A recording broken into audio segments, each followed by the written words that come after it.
Hi, I'm Rosie and welcome to my YouTube channel. In this video, I'd like to talk about climate change and the COVID pandemic. I've written some notes, you might see me looking down a bit. So the other night I watched a David Attenborough programme, and in the programme he talked about climate change and how bad it's getting.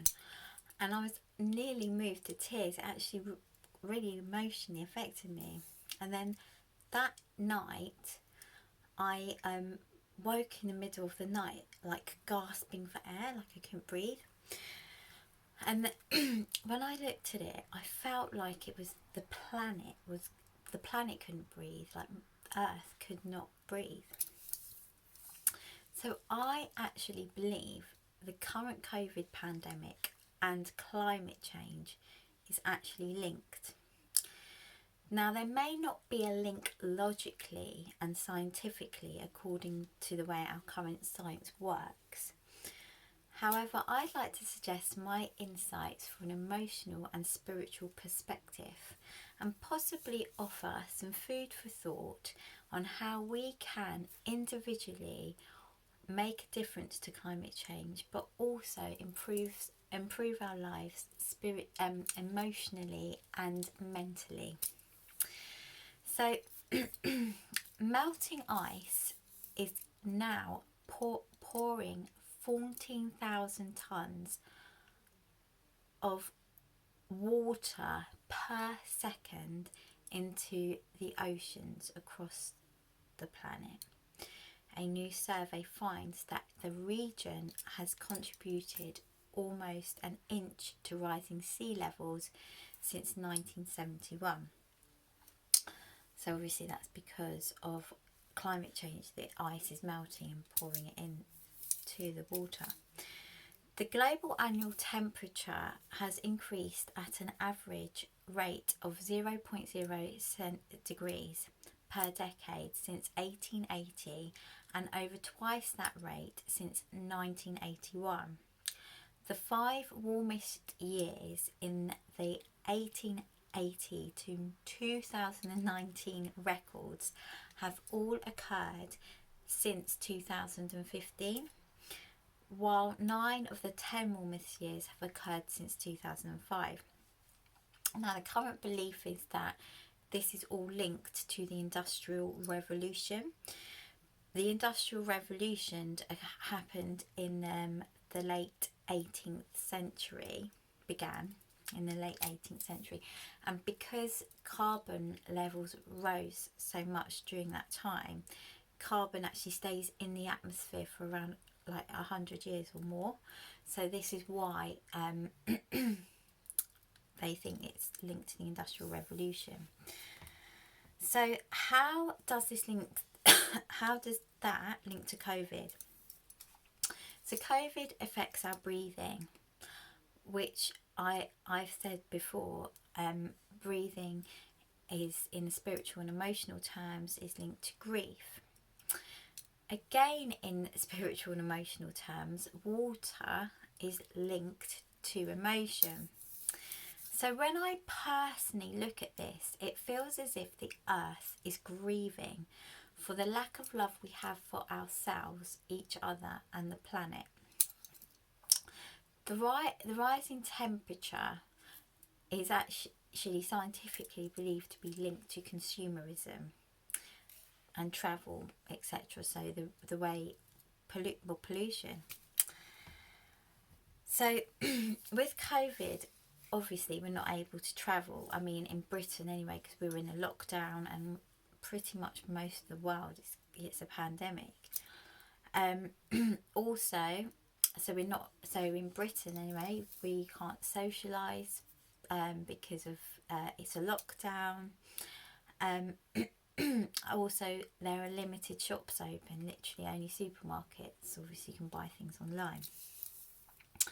So I feel as though it's almost as though we're going back to basics. Over the pandemic, so throughout the pandemic, I've actually learned a very basic thing, about how much money I actually need to live off. And I believe that it is through consumerism and like this idea that we need a holiday and everything else that makes us feel we actually need more money than we really do. Because consumerism takes us away from ourselves, and holidays do as well, I think. So we go on holiday to escape from life basically, or to enjoy ourselves or whatever, but it's to get away from possibly difficult things in a sense, or have a break. But are we actually doing the most loving thing for ourselves in taking a break unless we look at ourselves? So I want to talk about this a little bit more. And also consumerism does that. So when we are like, you know, I love buying things, don't get me wrong, but that's taking us away from ourselves again and those difficult emotions. So I believe possibly that COVID came along to make us stop and think about everything. That, you know, literally it, you know, it's affected so many people in so many different ways. So we in the pandemic with the lockdown, we can't socialise. There's little distractions. For example, we can't go to the shops. We can shop online. Can't take holidays. The only thing we've got is literally ourselves, and we have to. All these difficult emotions can come up, such as rejection, boredom, loneliness. All of those things can be when you aren't distracted. You're there with it. So the most loving thing I believe to do is to look at these emotions and hold them and nurture them like a baby, and face them instead of distracting ourselves from them, because that is how they build up and create problems. So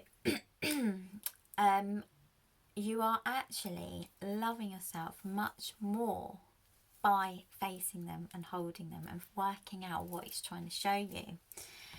So if you, by distracting yourself, you are actually abandoning yourself, and which is a form of abuse. Abandonment is a form of abuse.